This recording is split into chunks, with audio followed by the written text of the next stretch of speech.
¿Qué es la programación orientada a objetos en C++? Te lo cuento.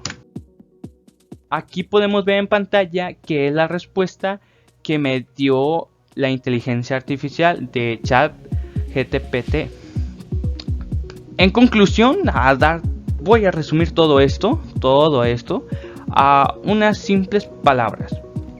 ¿Qué es darle una estructura a tu código? ¿Por qué una estructura a tu código? Aquí está. Este fue el código que me proporcionó el chat. Entonces aquí podemos ver la estructura que tiene. Más bien de los objetos es darle la estructura que debe de corresponder.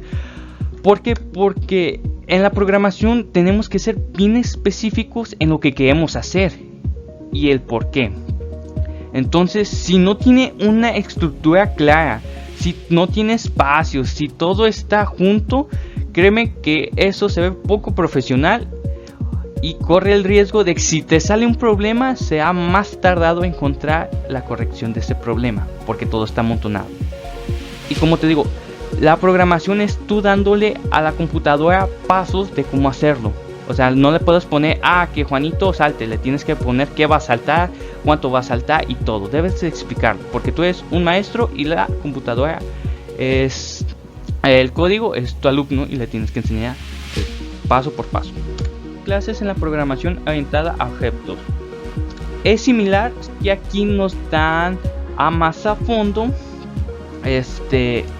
los tipos de clase y por qué se clasifican. No podemos poner manzanas verdes revueltas con manzanas verdes. Entonces, ¿cómo?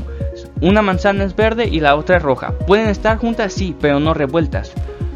¿Por qué? Porque una, el código te sale mal y dos, no sirve.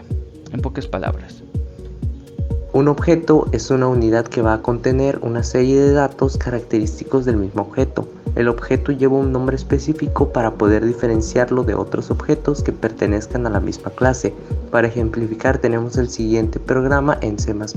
Escribo la palabra class para definir mi clase de tipo persona. Iniciaré dentro de las llaves con la palabra public que me va a permitir acceder desde cualquier parte del código a los miembros de la clase. Iniciaré con dos variables, nombre y edad, seguido del void saludar, que será el método con el que voy a poder realizar cierta acción con las características del objeto. En el int main defino la clase persona y el objeto llevará por nombre persona 1. Agrego datos a el nombre y edad de la persona 1 y llamo al método saludar perteneciente al objeto persona 1. ¿Qué son los métodos en la programación orientada a objetos en C++? Bueno, en los métodos son funciones que nos sirven para almacenar datos. Estos pueden tener diferentes tipos de valor y pueden regresar diferentes valores. Mayormente van enlazadas con las clases. Sirven para crear de manera clara y entendible un código de programación. Estos definen acciones de manera específica. Aquí está un ejemplo de código en ChatGPT.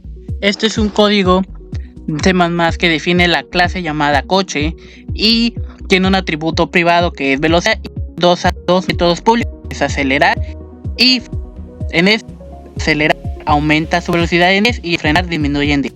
En la parte del main se crea un objeto de la clase coche y este es llamado mix. Después se llaman dos veces al método acelerar y uno el frenar y todo aparece en la consola, que es esto, en esta parte. Después aparece 10, después aumenta otros 10 que son 20 y al momento del frenado disminuye en 10. ¿Cómo se relacionan entre sí las clases, objetos y métodos en la programación orientada a objetos en C++? Bueno, las relaciones que se tienen entre sí es que para que funcione un programa deben de estar las tres, ya que las clases es la estructura y comportamiento, los objetos son variables y los métodos son funciones para crear acciones específicas. Los métodos no sirven si no está la clase y viceversa. Aquí aparece un ejemplo de código. Este es un código en C++ que define una clase llamada rectángulo con tres miembros, un miembro privado llamado largo, un miembro privado llamado ancho y tres métodos públicos que es establecer largo, establecer ancho y obtener área. Los LEDs son todos estos. Los métodos de establecer largo y ancho se utilizan para establecer el valor del miembro correspondiente largo o ancho. El método de obtener área se utiliza para calcular y devolver el área del rectángulo, que se calcula multiplicando el largo por el ancho. En esta función principal se crea un objeto R de la clase rectángulo. Luego se llaman los métodos establecer largo y establecer ancho, para establecer el largo y el ancho, el cual la cantidad es 5 y 3, que es aquí. Y por último se llama el método obtener área para calcular el área del rectángulo y se imprime por pantalla el resultado utilizando la función cout.